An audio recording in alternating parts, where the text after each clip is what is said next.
We're live. George, how are you? Hello, Jimmy. I'm doing well. How about you? Good. Very excited this morning. Well, this morning where I am, to be doing another one of these webinars with you. This will be our third one together. And we have one more coming up in November as well. So when we publish the recording and the notes from this one, we will make sure to link back to previous webinars and we'll tease the next one. Always great to have you, George. Today we'll be talking about SEO content briefs, best practices, basically how to set your writers up for success. This comes up a lot in our Slack community, a lot. I feel like it's the point where the in-house team and the freelancer meet. It's where the handoff happens and needs to be done well if both parties expect success from that relationship. So, George, would you mind just, most folks probably know you by now, but will you just do a quick intro of yourself and tell us a little bit about minutia too? Sure. So let me share my screen and let's do it while I'm presenting, if Cool. that's Sounds okay good. with you. Yeah. Yeah. So, Also, just real quick, I just want to let people know if you have questions, feel free to drop them in the chat and we'll queue them up as they're contextual, right? So, like if you have a quick question about something George is talking about, something on the side, go ahead and just drop it in there. We'll get to other questions later on, but feel free to use the chat as much as you like. Sorry, go ahead, George. sure. Thank you very much, Jimmy. So today's topic is SEO content briefs. I'm sure that this is a topic that many content marketers, content writers, SEO professionals are aware of, and maybe it's one of the tasks that they are doing on a daily basis. We know that it's a pain point for many people. This is why we are doing this webinar. A couple of things about me before we get started. My name is George Kassiodis. I'm the managing director at Minutia. We are an organic growth acceleration agency for B2B SaaS companies.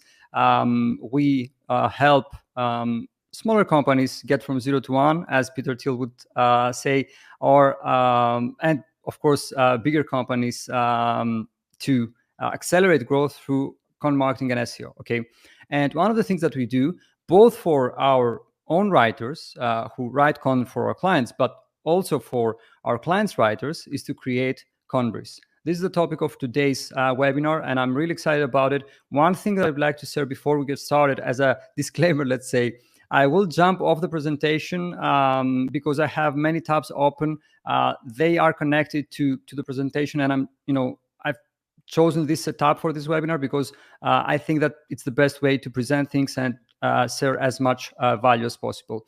So let's get started. What is a content brief? This is the basic question that we are trying to answer here today. A content brief is a document that includes a set of instructions. We call these instructions content instructions. We will see how this look like in a minute. A complete outline. We will see how this looks moving forward, and guidelines for preparing a piece of content for a search audience. Okay. And the goal here, the goal of a content brief, is to reduce the time to first draft and improve the overall quality of the final draft. In other words, improve the quality of the finished piece of content. Okay. Now, what are the main elements of a content brief? We have, and let me just say that we use this terminology. You probably all know that SEO, content marketing, content writing, they are all very opinionated fields, and every person has their own way of describing things, and so on and so forth. Meaning that these are, just like the terms we use internally to describe things. Okay.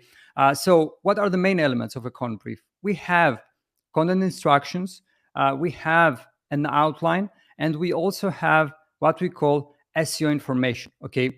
Let me jump off the presentation for a minute and let's just take a quick look at how this may look like. And by the way, let me just say that you don't have to take any notes or whatever. You will have access to all these templates after we finish with the webinar. Okay.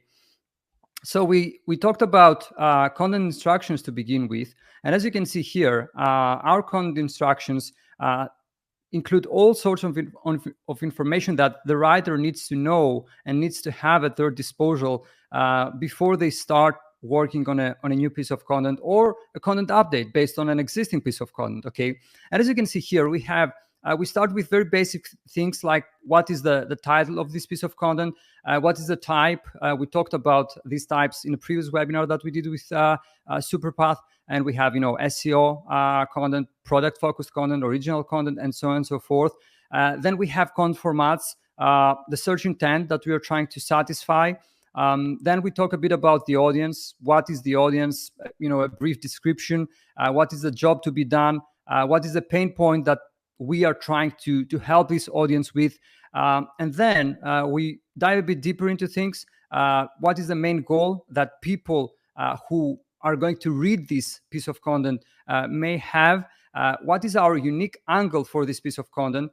How our product, and let me just say here, we are working, as I mentioned, primarily with B2B SaaS companies. This is why product is important in our case.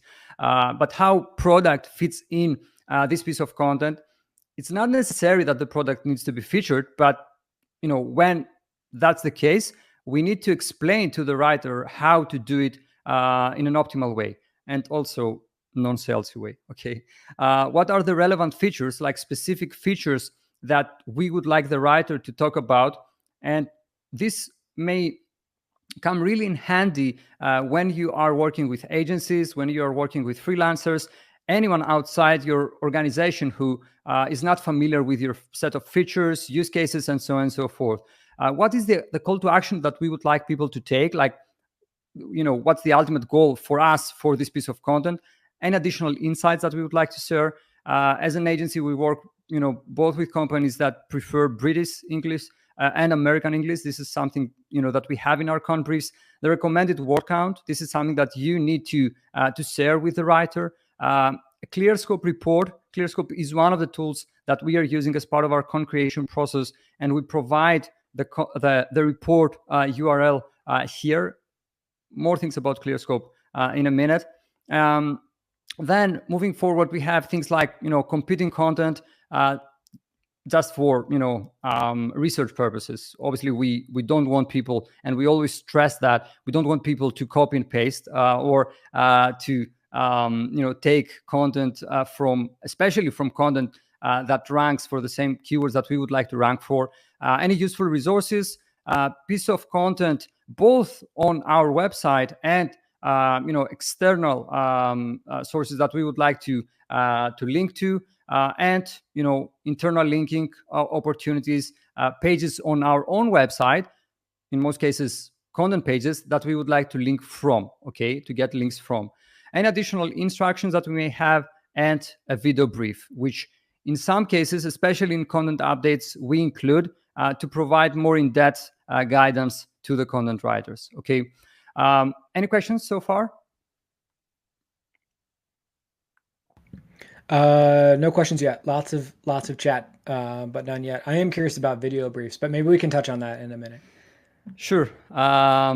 As I mentioned, the first part is the content instructions that we just covered, and then we have the outline. Okay, I'm going to briefly cover the outline because we are going to dive deeper into it moving forward. But as you can see here, we have the intro. Then we have headings, which of course have to be very specific. Like this is a template, obviously, and a complete structure for the person who is going to write this piece of content. And last but not least, I mentioned that we also have SEO information. Everyone has their own way of doing things. For us at Minutia, it's on the person who prepares the content brief to brief the writer, obviously on the target keyword, but also come up with the title tag, meta description, URL slag, which is pretty straightforward. We want this to be an exact match with the target keyword in most cases, and a SERP simulation, just so the content writer, and in our case our clients, to see how the result will look like in the SERPs. Okay, so these are the main elements of a content brief. And once again, every person has their own way of doing things. This is just our way of doing things. Okay, let's get back to the presentation. And we said the main elements, but the question is, okay, but how do we get there? How do we get to that point? This is our content briefing process in a nutshell. We have 6 steps, as you can see here. We start by selecting, by validating and finding the right target keyword for a piece of content. And we have a very interesting example in the next slide, so bear with me. Then we move forward with search intent classification, which is essentially classifying search intent and defining the content format based on what Google expects to see for the target keyword, for the keyword that we are targeting. Okay. Next, we generate the clear scope report, and we will see a very interesting case about clear scope reports, because many people use the tool for content creation, but I'm assuming that most people don't know the things that I'm going to share with you in a minute. Then we write the content instructions and try to be as detailed as possible. We prepare the outline, which is heavily based on the search intent, on what's already out there, and on some very basic principles that we will see at the end of this presentation. And last but not least, we come up with all the necessary SEO information that I mentioned, title tag, meta description, and if, for example, schema markup or something more advanced is part of your process, then you can include that as well. Okay. Now, we talked about keyword selection and search intent classification, and we have an example that I consider to be very interesting and I would like to share with you. Now, to begin with, let's define search intent classification. Okay, so search intent classification is the process of classifying search intent, obviously, for a certain keyword slash search query, with the goal of identifying the dominant search intent. Next, defining the content format and creating a piece of content that satisfies the searcher's intent. Okay. Now, I know this may sound a bit difficult, but trust me, it's not. Essentially, we are talking about us trying to understand what Google expects to see in order to consider our resource as a relevant resource for the target keyword. The example that we are using here is the term social media monitoring. Okay. And as you can see, we have some numbers here on the left.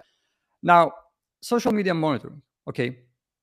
If we take a look at Ahrefs, and by the way, you can take a look at Google search or any other tool that you're using for keyword data.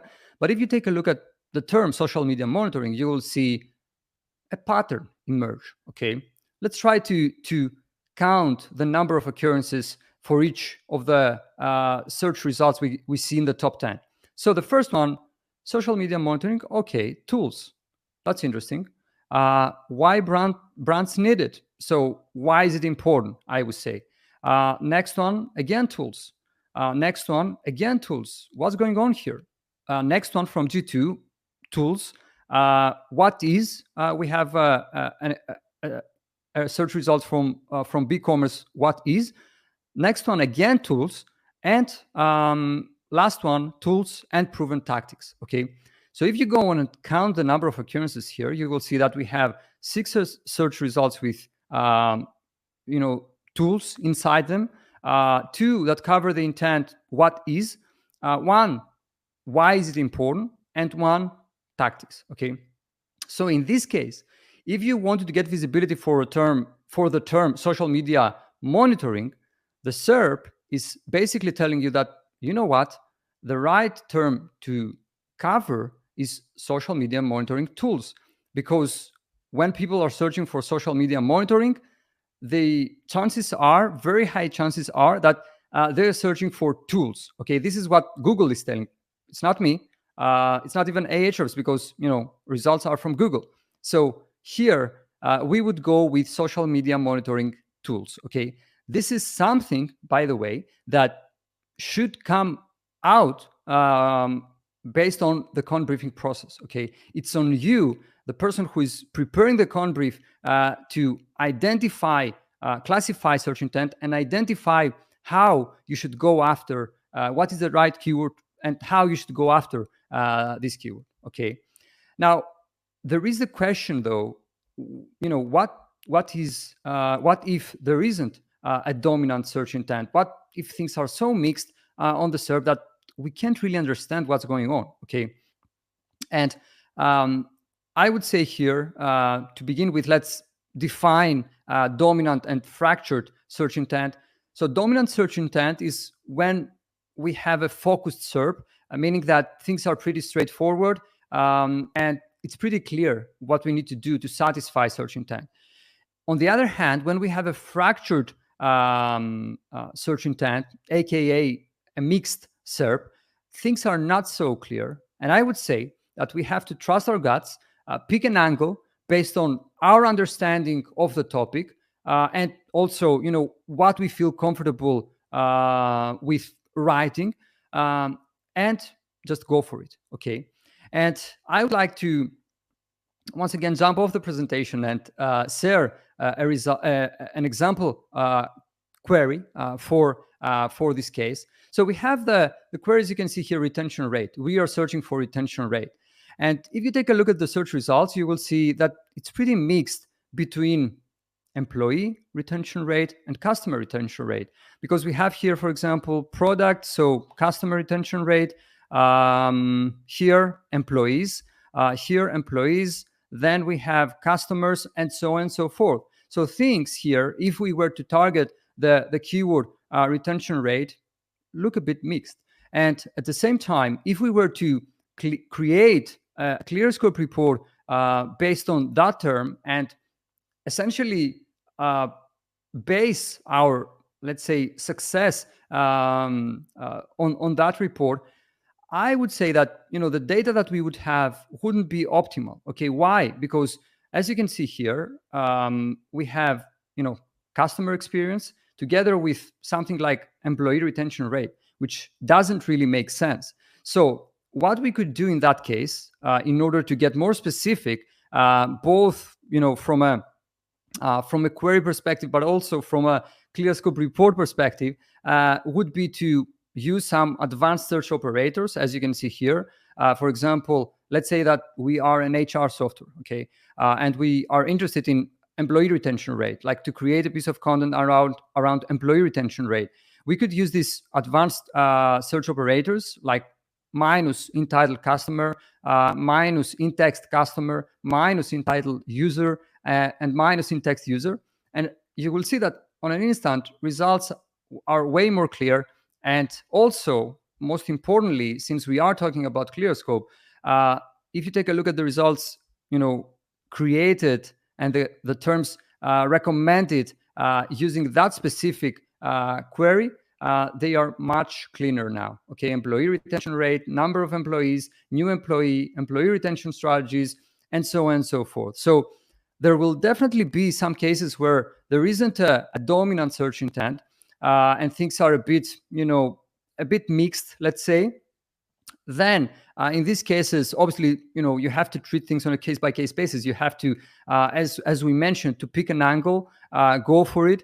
But at the same time, if your process is based on tools like, as I mentioned, ClearScope, you have to make sure that the terms that you get, and not only you, but the writer will get ultimately, are as relevant as possible. And we shared just one way you can beat that, and one way you can actually get better data to provide your writers with. Do we have any questions so far? Yes, we do. We have 3 or 4. Do you want to run through a couple? Some are going back to previous slides, if that's cool. Yeah, sure. Okay, I'll run through these quick. How do you determine which internal links are most valuable to include?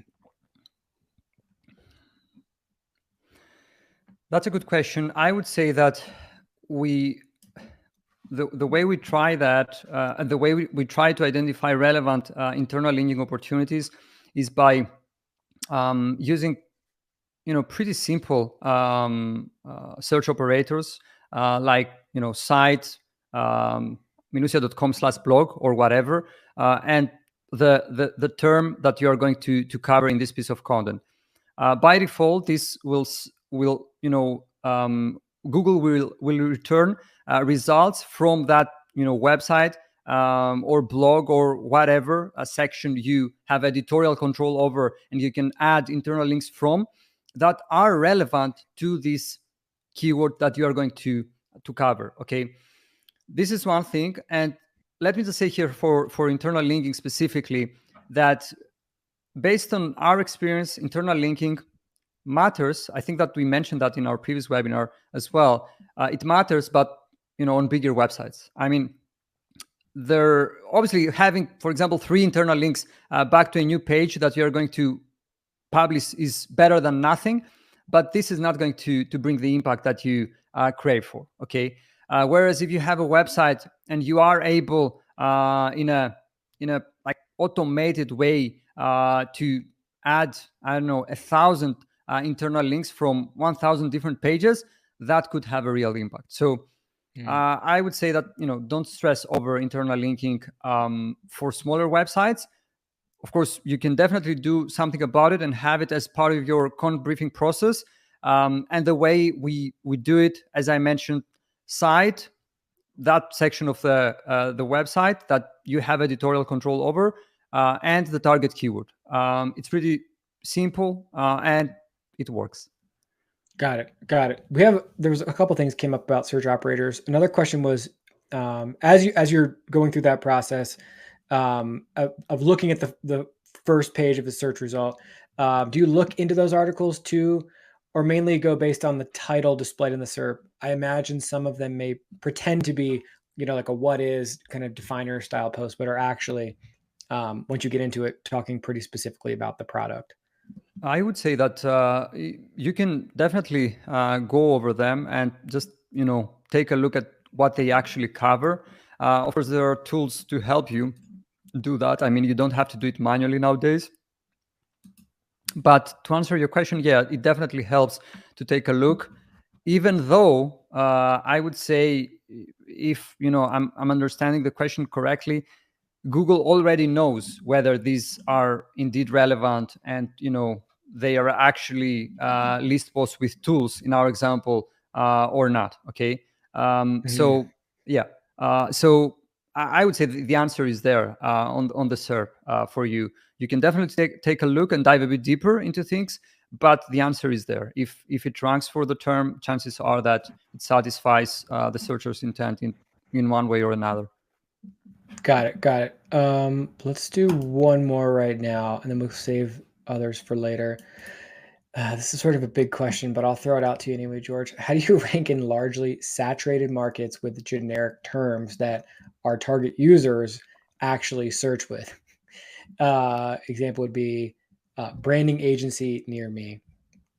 If that's too deep, George, we can also we can potentially revisit that one, because I think some some of these, even like social media monitoring, I imagine it's not totally generic, but there's a lot that could possibly go underneath a term like that.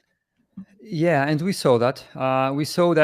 People have like search different things when, or have different things on their minds when they are searching for a term. And I would say that the broader the term, I would say the more difficult it is to identify what the searcher's intent is. Okay, but that's a difficult question to answer really in a webinar like this, because it depends from so many different things. It's not so easy to say that we are going to create a piece of content and that targets this term and we are going to rank for it. It's not so easy. There are so many factors, unfortunately, that are involved there. And any answer I could give you right now wouldn't be the best answer, and I don't want to do that. Fair enough. We do have a couple more questions coming in, but why don't we can go back into the slides and I'll queue some of these up for you in a bit, George. Okay. So back to our process, we discussed, keyword selection and the importance of selecting the right keyword, search intent classification, generating clear scope report, and we also shared a quick tip on how you can do that and make sure that you're not going to, or you are going to get as relevant terms as possible. And then, we have content instructions, which, as I mentioned, have to be as detailed as possible for your writer. Okay. Next, we have the outline. And as part of this webinar, we are going to share with you some templates. By the way, these are the exact templates that our team uses for our own writers and for our clients' writers. Okay. And obviously, these are, once again, based on our experiences, our understanding of things, and so on and so forth. But outlining things is not so easy. And even though we have AI nowadays to help us, still you have to do some manual work. And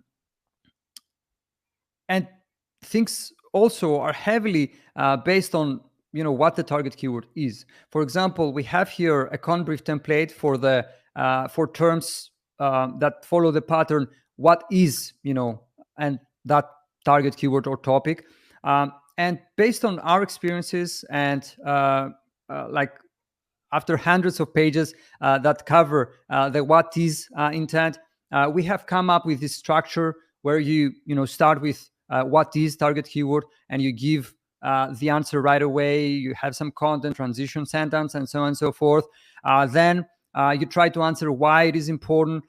Then who uses or should care about this topic or target keyword, the history of it, target keyword vs target keyword, meaning that in many cases, people who are searching for what is queries are also trying to compare this, or at least understand this this topic compared to another topic, and so on and so forth. And as you can see, it's pretty detailed.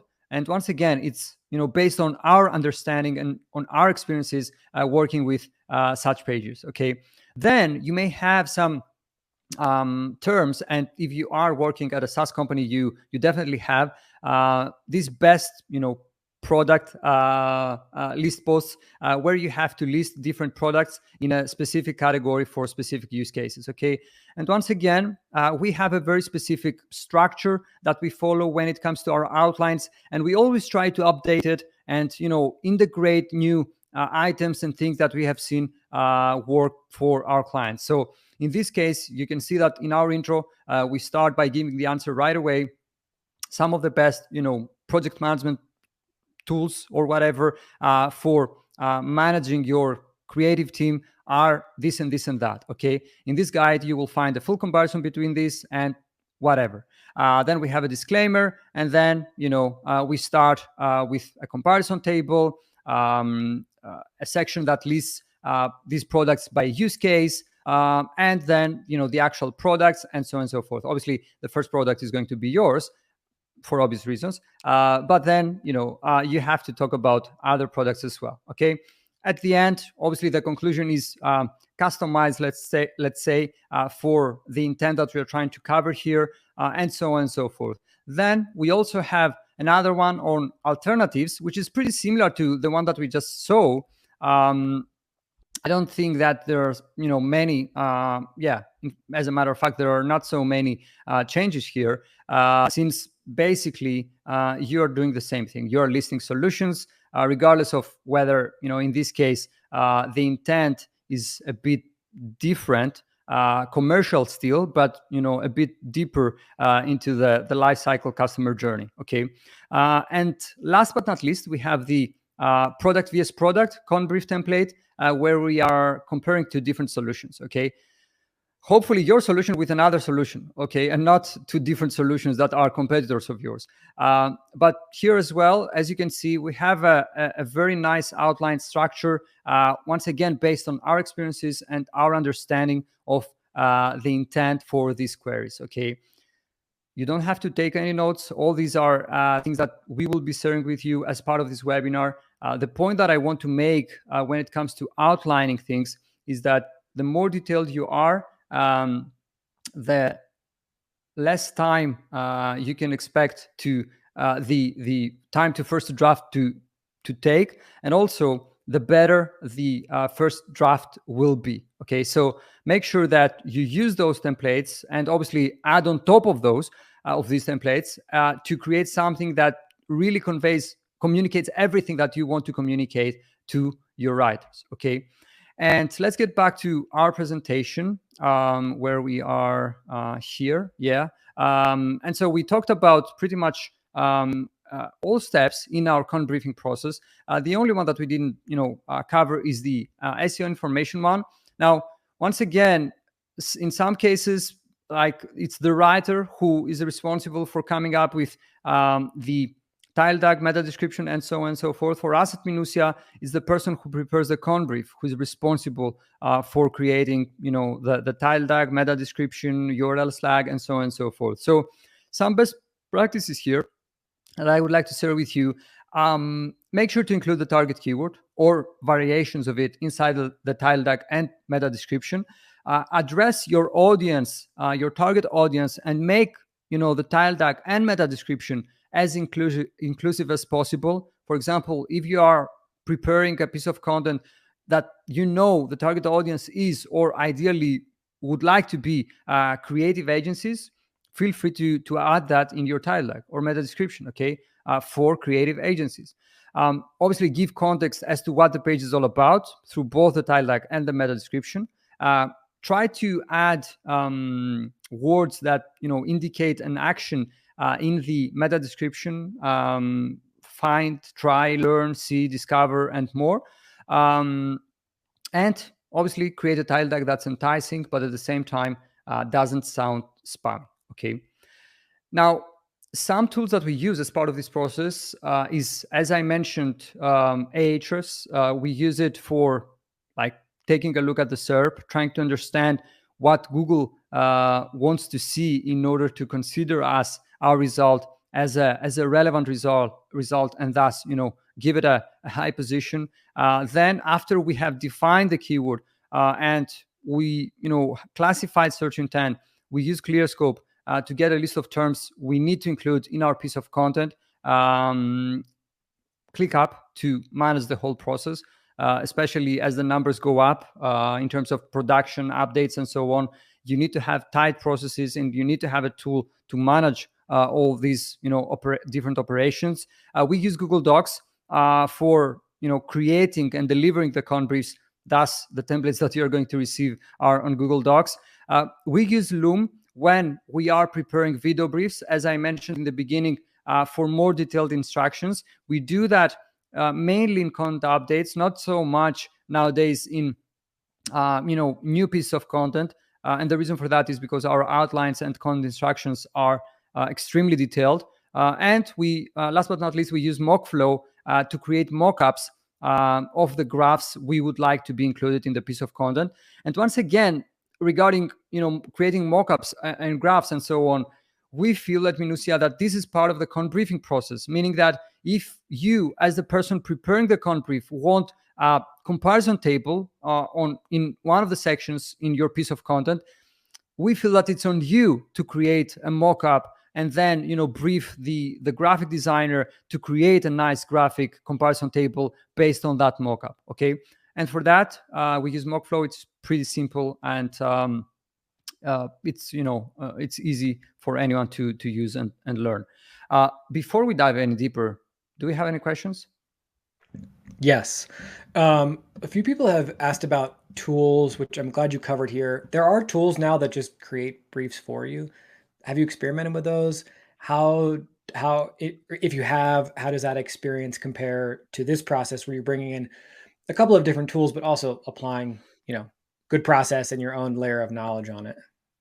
That's a good question, and such an interesting topic. I have a slide about it at the end. Okay. So if you We could can bear save it with if you me. want. Yeah. Yep. There was another question I can queue up now. When targeting a similar topic with several content pieces that might uniquely address different intent or funnel depth, do you reflect that in the brief to avoid cannibalization, or is that something you deal with on your own without involving the writer? And I think you touched on this in the topic cluster webinar from last month, but is there anything you want to add on that from a content brief perspective? The only thing that I would like to add is that you definitely have to convey that. Like if there is, because the writers know, especially if they're writing for this, client or blog or whatever for a while, they may,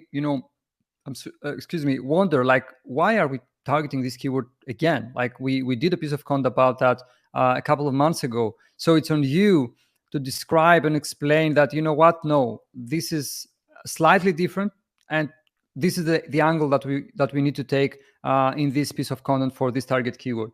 And I would say that in general, as a general comment, this is something that I learned from my friend Bernard Huang from ClearScope.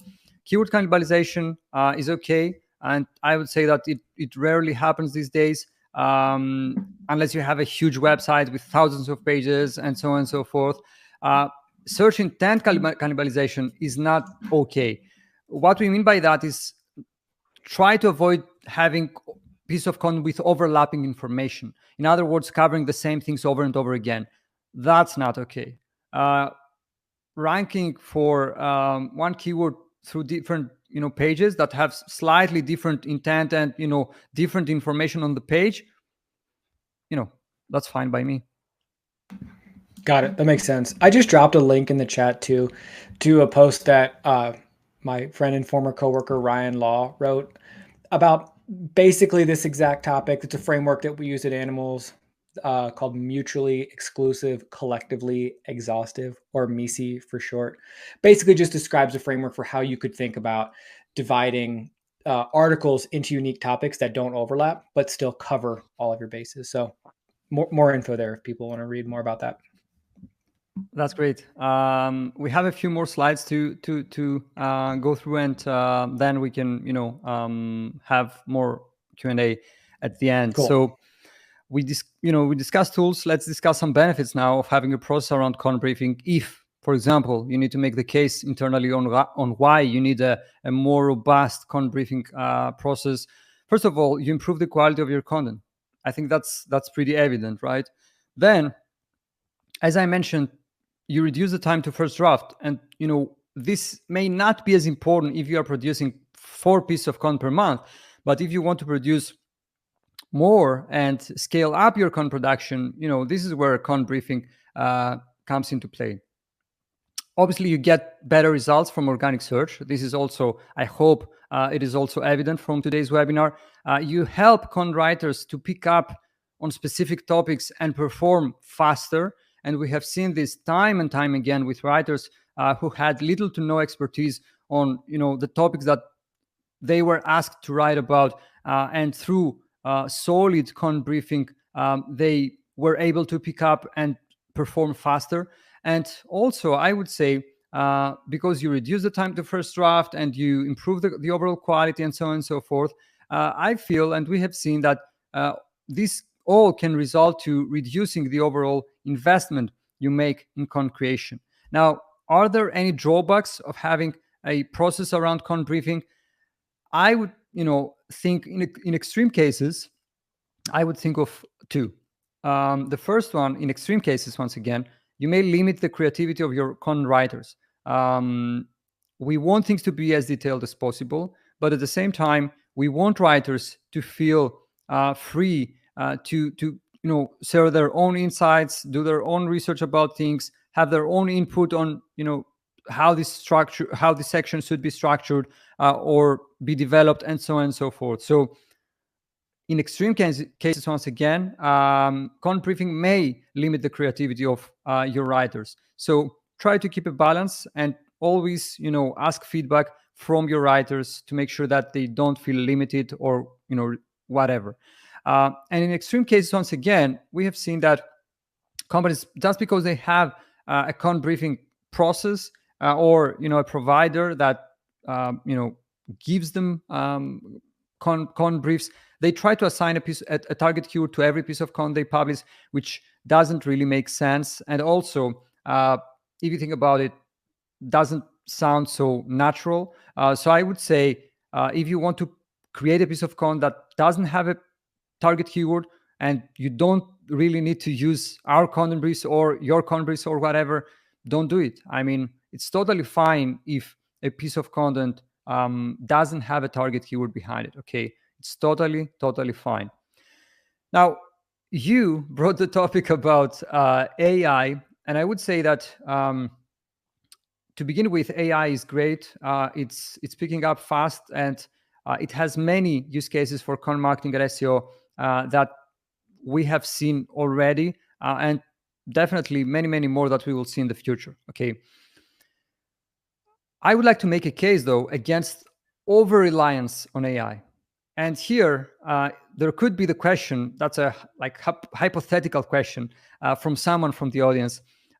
Wait a minute, isn't that the same as using a tool that builds AI-generated content briefs? Not exactly. A proper content brief should help the writer make the connection between the searcher's intent and the product's capabilities, especially for the industry that we are serving, which is SaaS companies. AI can't do that, at least yet. Okay, and especially when we are talking about more complex products with many different use cases, many different target audiences, and so on and so forth, I would say that this is when content briefing really comes in handy, because you can really make sure that you set your writers up for success with every content brief that you prepare. And when it makes sense, and when the search intent allows you to do so, you can integrate your product in a nice and non-salesy way. Okay, this is not something that AI can help you with yet. A proper content brief should include mockups, as we mentioned earlier, of the graphics we would like to include in the piece of content. AI can't do that yet. So it's on you, the person who creates the content brief, to prepare these mockups with the help of a tool like Mockflow or whatever the tool of your choice may be, and like place them in the piece of content and brief the graphic designer. And last but not least, a proper content brief should guide the writer as to the unique angle they should take, which is something that we are going to brief them on through the content instructions section that I mentioned in the beginning, always by keeping in mind the product's capabilities and the overall business directives. AI can't do that yet. Okay, what AI can do, though, and can help you with, is, I would say, kind of speed up the research process with a focus on outlining. Okay, when it comes to content instructions, I'm a bit skeptical about it, but when it comes to outlining, it can definitely help you. But this doesn't mean that you should rely exclusively on AI, because you need to do your own research. You need to bring your own expertise on the topic, and you need to always think of what are the questions that are not answered in these results that, by the way, the AI will crawl and like analyze and give you back like in the form of heading and so on and so forth, that we should include in this piece of content.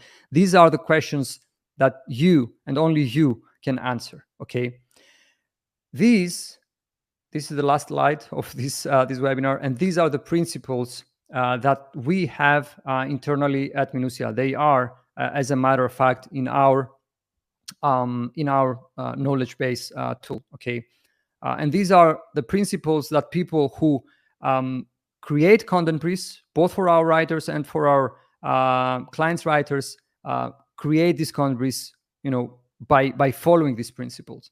First and foremost, always put the writer first. This whole process that we discussed is about the writer. It's not about you. It's not about the company. It's about the writer. It's about making the writer's life easier.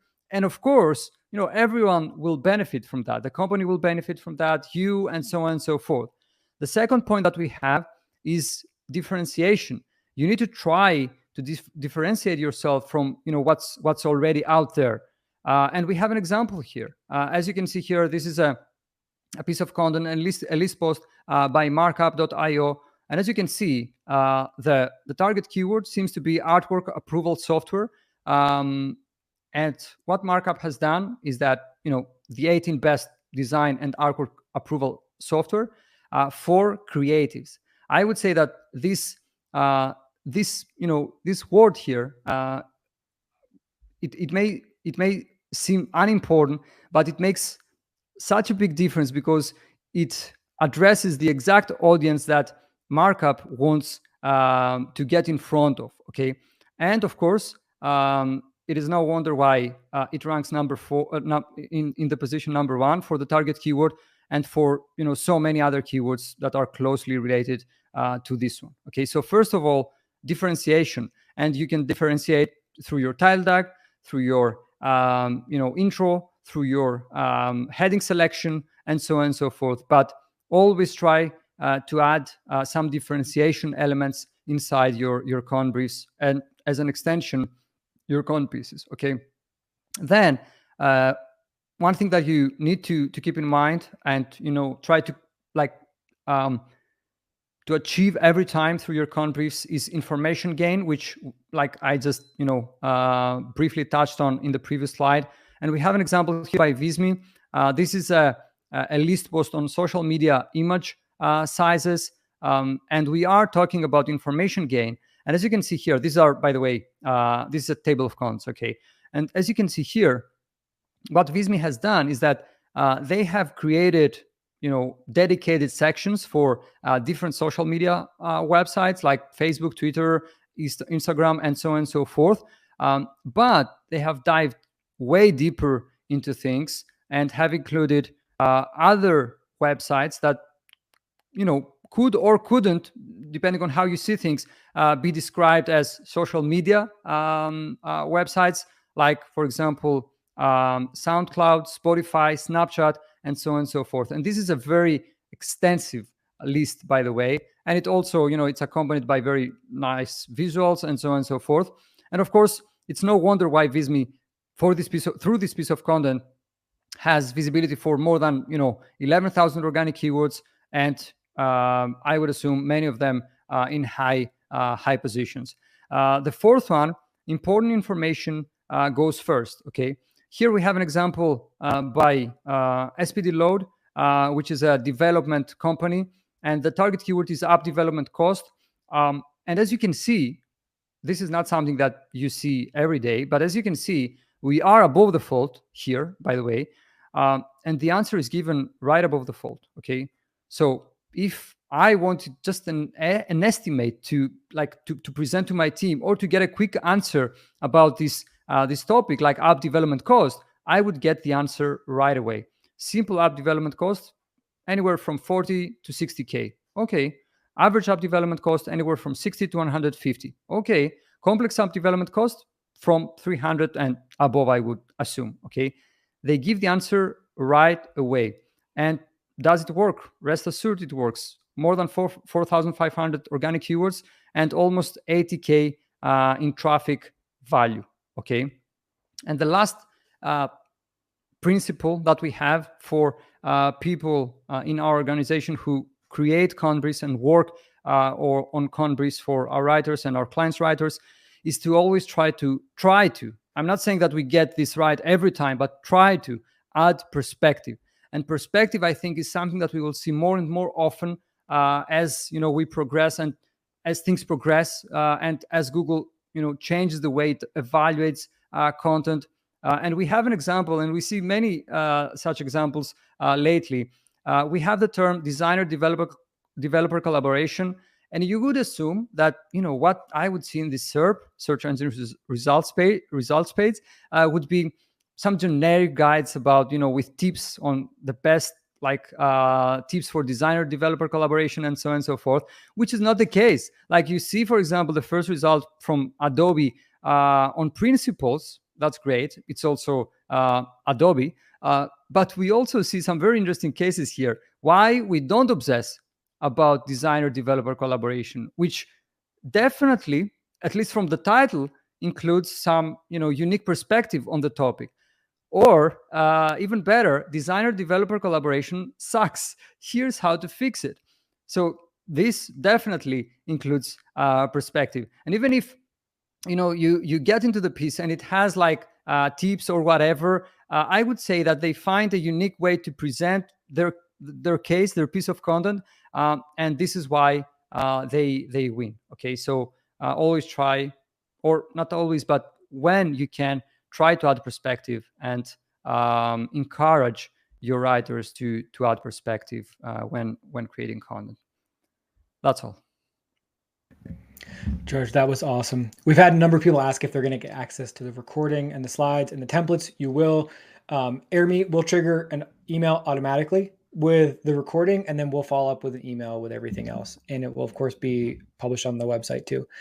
I will just quickly tease on the topic of AI that Writer.com is Superpath's newest partner. And we're actually going to work on a series of tutorials on how to use Writer.com for some common content marketing use cases. They will all be focused on micro tasks, essentially things like how to train AI to rewrite 1,000 meta descriptions, that kind of stuff. So there'll be some of that coming.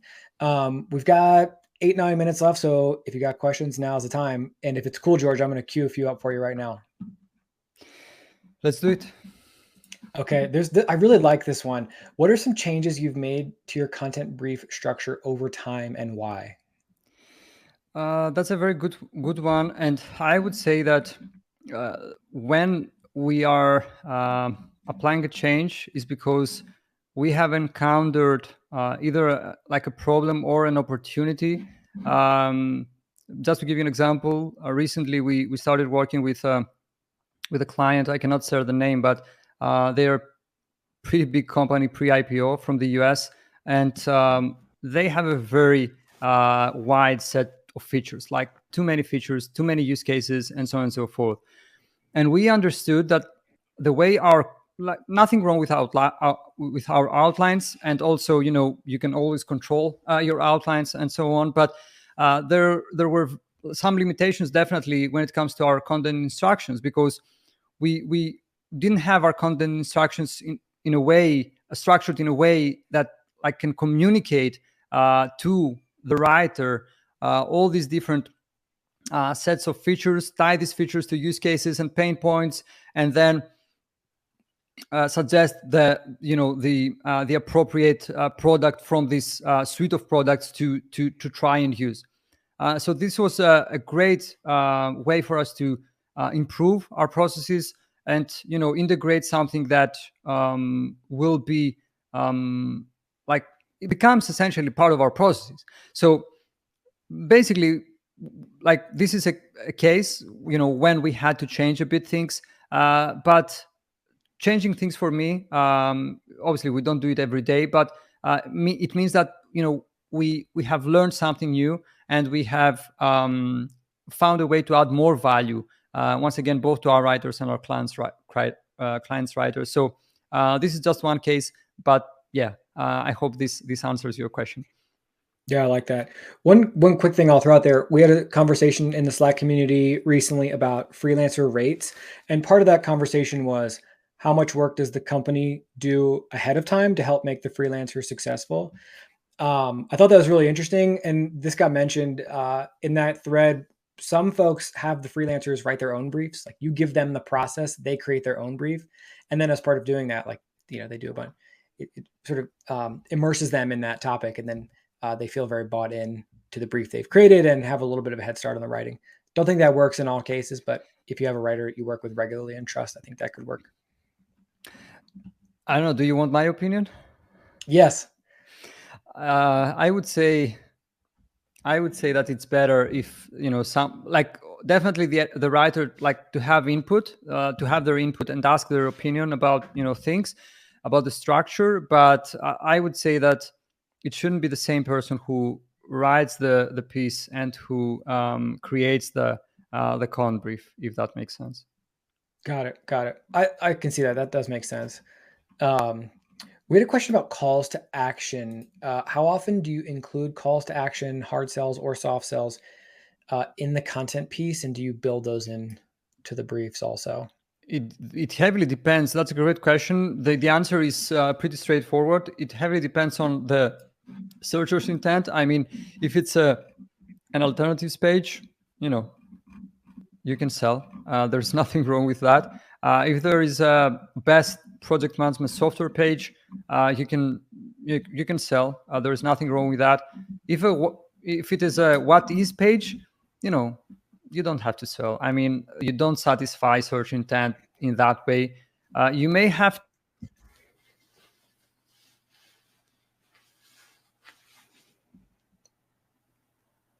Uh-oh. Sorry, buddy. Connection error. We'll give George a second.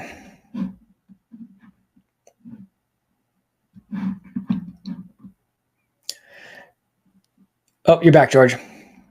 We lost you for a second. Okay. Did you like when I don't know? Would you like me to repeat the answer? Yeah, would you mind?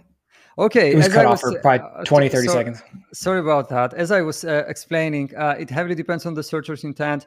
I mean, if you have a piece of content that targets alternatives or best, tools or whatever keyword, it's definitely it's totally fine to like prompt people to sign up for a free trial, request a demo or whatever. Whereas if you have a piece of content, the intent is not I'm trying to buy or I'm evaluating solutions right now, like what is something, then you may as well include another call to action that's a bit more tailored to what people have in mind when they are searching this query. Got it. Makes sense. Common mistakes. Are there things that you see people doing in their content brief process that ultimately lead to poor content? Yeah, relying too much on AI and copying the top 10 search results and call it a day. Yeah. The biggest one. I'm curious about just perspective, right? Like you talked about that. Like, how do you offer like a unique angle, interesting perspective? How do you, some companies just have that, like it's part of their company culture. They have lots of strong opinions and that becomes part of their messaging and branding. How do you handle a situation where maybe the company doesn't have that, but as you create the brief, you see that like we need something to stand out here, right? There's a lot written on this topic. Have you come across that? Yeah, I would say that it depends on the client. For us as an agency, I mean, some clients are a bit more open to like being more creative and trying new things out and so on, while some are a bit more straightforward. This is what we want. We don't want opinion or whatever. But we always, even in these cases, we always try to we push towards like like having something that differentiates us from the other search results on the top of the SERP. So perspective is something, as I mentioned, I expect to see more and more often as Google evolves, and I wish we could do it more. Yeah.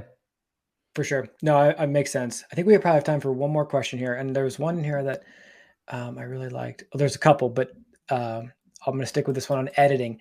Should the editor, while reviewing the piece, focus more on the writer's draft or stick to the brief and edit accordingly? And I'm curious, how do you factor editing in to a piece that was written based off a good brief? First of all, editors should take into account the editorial guidelines as well, which I would say are the first level. The second level is the con brief, especially for us as an agency. So editorial guidelines first, then con brief. But assuming that they have a very good knowledge of the editorial guidelines provided by our clients, then they should take into account, at least just take a brief like look at the content instructions and understand what we are trying to do for this piece of content. Because, for example, the call to action may not be like prompt people for a sign up, and maybe for a free trial or whatever, and maybe the writer got it wrong and they prompt people for a free trial. Like, it's good if the editor has knowledge of that, so that they can fix it and provide like recommendations for revisions like after the first review. Got it. Makes sense. We're just about out of time. There's a few more questions, George. Can we direct people somewhere to follow up with you personally and learn more about Minutia after this? Sure. I would like you to visit our website, tomorrow, not today, because we are launching the new website and I'm very excited about it. We've been working for so long for it. So visit our website, not today, tomorrow. Cool. Which is at that will line up with when our email goes out, so that'll be good. Yeah, so it's minutia.com, double T. And if you want to connect with me personally, even though, to be honest, nowadays I'm not so responsive, the best place to do so is on LinkedIn. If you have a question related to what we discussed, write me a message and let me know. I was on the webinar and I have a question related to the webinar, and I will try to get back to you. Okay. And apart from that, feel free to subscribe to our YouTube channel at Minutia. We publish weekly episodes from the SaaS SEO. And thank you all very much for joining us, and Thank you, Jimmy, for being such an amazing host. Thank you, George. Your webinars always deliver. We really appreciate your time and expertise. We'll be following up with recordings, all the links, templates, all that good stuff. So thank you, everybody, for coming. Hope everybody has a great day. And we'll see you next month for the third in this series of webinars. So keep an eye out for that too. Take care. Thanks, everyone.